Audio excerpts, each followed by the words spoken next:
were Leonard versus Hearns fights ruined by controversial referee decisions. Imagine two of the greatest boxers in history facing off in what becomes a legendary rivalry. Fans often wonder if the fights were affected by decisions made by the referees. When it comes to Leonard versus Hearns, the answer is quite clear.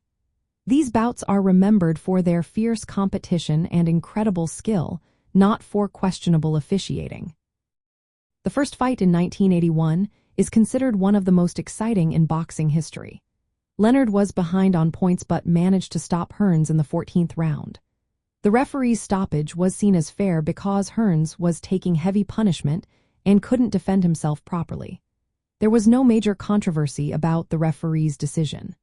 Fans and analysts agree that the fight was stopped at the right moment to protect the fighter. The second fight in 1989 was more tactical and less dramatic. It went the distance, and again, there were no major complaints about the referee's actions. The judges scored the fight for Leonard, but some critics felt Hearns had done enough to win. Still, the referee's role was not questioned or seen as a factor that ruined the bout. This is different from Leonard's fight against Marvin Hagler in 1987. That fight ended in a split decision that many thought Hagler had won. The referee Richard Steele's decisions and the judges' scoring caused a lot of debate. Steele later said the fight was very close and difficult to officiate. But it's important to note that this controversy was about Leonard versus Hagler, not Leonard versus Hearns. In the case of Leonard versus Hearns, the fights are remembered for their intensity and skill. The referees did their jobs properly, and the fights were not marred by unfair decisions.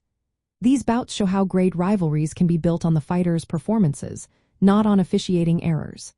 Their legacy is about the drama, heart, and talent of the boxers, not about referee mistakes. That's what makes these rivalries stand out in boxing history.